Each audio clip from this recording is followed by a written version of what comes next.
Her speech title is Genuine Japan. Genuine Japan. Ms. Goto, please.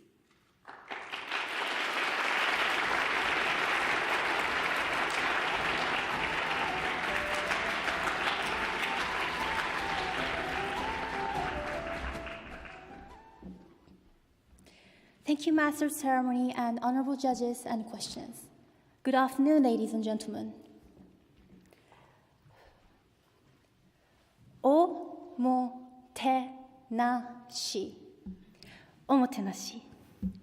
I remember in the year 2013, this catchy phrase, together with this gesture, which is called gassho in Japanese, had been showing up continuously on TV for quite a long time. This gesture is used in the presentation in the Olympic bid as a symbol of Japanese culture, omotenashi spirit. As all of you know, this presentation was a real success for Japan, which at the end won the bid to host the 2020 Tokyo Olympic Game. I too very much like the concept of omotenashi. However, still, I couldn't help but feel awkward to this performance. So from now on, I would like to tell you why. When I lived in England, I went to a local school there, and I remember many of my friends often asked me questions about Japan with curiosity. My friend Jasper, who would always do this kung fu movements whenever he sees me, said, "Can you do a karate move? I want to use it on my brother." And my other classmate, Jessica, who had her first try on sushi at this Japanese chain restaurant run by the local people in London called Yo Sushi, said to me, "I just love sushi. They were so delicious. And I especially loved that fresh crab and mango sushi." I was shocked every day.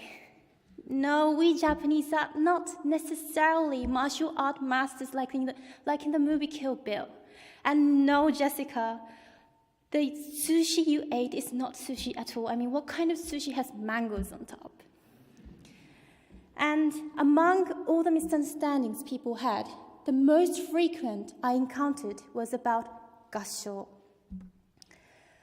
Not all, but many foreigners somehow have the idea that all Asians put their hands together and bow for everything. But how many of you have seen Japanese do this, gassho, in daily lives? Yes, it's true that we do gassho before we eat or whenever we go to shrines, but that's it. So during my 5 years of staying in England, it was like a daily routine for me to correct again and again the misunderstandings people had. But one day, all my effort in England went in vain. Yes, I saw it. I saw a Japanese lady on TV saying omotenashi while bowing with her hands together. If it was a foreigner who was doing this, then I would just think, oh, okay, it's just the usual thing. But why does a representative of Japan have to do such a performance? The answer is simple. Because they thought it was the best to appeal Japanese culture in a way a foreigner would expect Japanese culture to be. I felt awkward to this performance because the performance was not something that expressed our true traditional Japanese cultures, but something that expressed foreigner-friendly Japanese cultures. And here, I'm not saying that all the images foreigners have about cultures in Japan are wrong or bad. In this globalized world, where cultures intermingles with another, I think it's quite natural for the traditional cultures to change its shape in order to adopt the local preference. Take a look at sushi, for example. Sushi has become one of the most popular Japanese foods in the world. But if you look around, there are more foreigner-suited sushi than the original ones. Californian roll was created to fit the Americans' taste. It has avocados and mayonnaise in it, which ingredients we never use in the original ones. It is true that this food may not be a real sushi, but it is also true that this kind of new this kind of new type of Japanese food made it a lot easier for the foreigners to accept sushi. So I believe that this new type of Japanese-based food can well be called as new Japanese-based culture. And I think they are worthy of respect. However, my point is, in this circumstance where these kinds of new Japanese-based cultures are evolving and spreading rapidly throughout the world, the most important issue we must consider about is how we can let our traditional culture survive and never let it buried among those new. Foreigner-friendly Japanese cultures are cultures that have been adjusted to the preference of the local people and the local cultures. So they are easily accepted by the world, and they are capable of spreading on its own. But talking about the traditional cultures that cannot be replaced by anything else, I believe efforts are needed to preserve and inherit them as an original state. Then the question is, how and who will be able to protect it? Yes, only we can. At this point, I would like to introduce an example of one Japanese who have already taken a step towards achieving this task. His name is Mr. Toru Okuda, who is the top chef of Michelin 3-star Japanese restaurants in Ginza. While many foreigner-suited Japanese chain restaurants such as Yo Sushi is flourishing around the world, he had opened in 2013 a washoku restaurant in Paris in order to challenge the world with the authentic Japanese cuisine.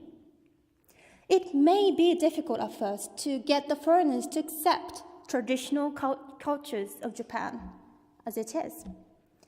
But whether it succeeds or not, it is certain that this attempt will be one of the triggers to get our authentic cultures known to the world.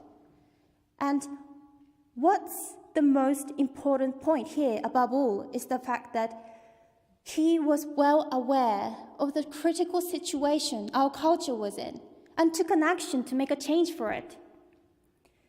And I believe every Japanese citizen has the responsibility to act this way. And I'm not saying that every person should accomplish something big like launching a Japanese restaurant in Paris, but I think there are things that we Japanese can do too in our daily lives. That is to be aware of the responsibility we all have as a Japanese. And that is the responsibility to keep on transmitting the genuine Japan to the world, just like what I was doing when I was in England. I believe these small attempts will eventually lead to the preservation of our authentic culture. In 4 years' time, we would have millions of people come to Japan for the Tokyo Olympic Games. It is important to welcome people, it is important for us to put an effort to welcome people with the foreigner-suited version of Japanese culture. But at the same time, we must not forget to keep on transmitting our genuine Japan that we Japanese only know of. So I would like everyone here today to rethink about what we should prioritize to do as a Japanese, because no one can pass on the traditional culture to the next generation but us. Let us think again. Thank you.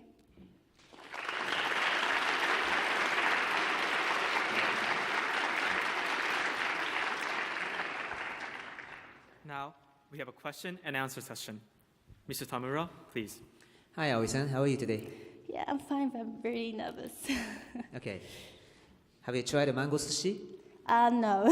But No? I've been to the restaurant I mentioned about Yo Sushi many times with my friends. Okay. And yes, I didn't really thought it was the real one. Yo sushi was not serving mango sushi. your sushi Yes. did not serve mango sushi? Well, there was mango sushi like going around the table, okay, but I but you- never took it. Okay, all right. Yes. Okay. You said there are two types of cultures in Japan. New Japanese-based culture, Yes. and the other one is foreign-friendly Japanese culture, right? California roll is one of the products of new Japanese-based culture, and mango sushi is one of the products of foreign-friendly Japanese culture, right? Yes. Where do you draw the line between the two? Well, I think personally, I don't think those two are separated. And personally, I was thinking of two types of cultures, which is the traditional, genuine culture of Japan, and the how can I say, foreigner-based, foreigner-friendly cultures, new types of cultures. So. Personally, I don't think there are lines between mango sushi and California sushi because they were both created to fit the taste preference of the another cultures, another people, like people live in another country. So, yes. All right. Let's move on to the genuine Japan. You said we are the ones who have the responsibility to pass this genuine Japan concept on to the next generation, right? However, at the same time, we have to change. We have to change in order to respond to globalization. Yes. Okay. Can you give us some comment on how to balance between responding to the globalization and protecting the genuine culture? That is a good question. Like I mentioned in the speech, I think right now we Japanese are putting in more effort in adapting to the new cultures and adapting to how foreigners would think it's good. But I think because we are putting too much effort in that side of cultures, so I think we have to put more effort in transmitting, as I said, transmitting our original cultures rather than transmitting, for example, omotenashi is something that we never do in the actual traditional culture, but we did it in front of the public, and that means that we Japanese are actually taking an easier path to get good impression from the world in order to transmit these cultures, the new cultures that are not actually traditional one. All right. Here is the last question, and you can use 1 minute to make a speech. Okay? If there is one thing that you want the foreign tourists to learn or to remember about Japanese culture when they come to Japan in 2020 for the Tokyo Olympic Games, what do you want them to remember about the Japanese culture? Okay. I think one of the cultures, Japanese cultures, that we can show and appeal to the world is that we are actually very modest people if you compare to the people in the world.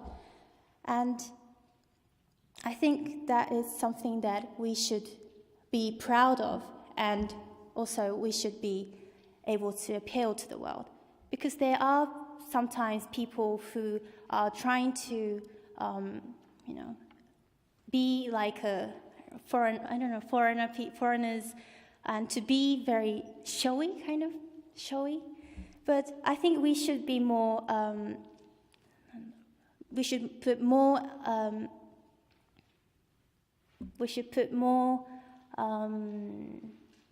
confidence. We should have more confidence in our original character that we have as Japanese. So being modest. Yes. All right, that's all. Thank you. Thank you very much.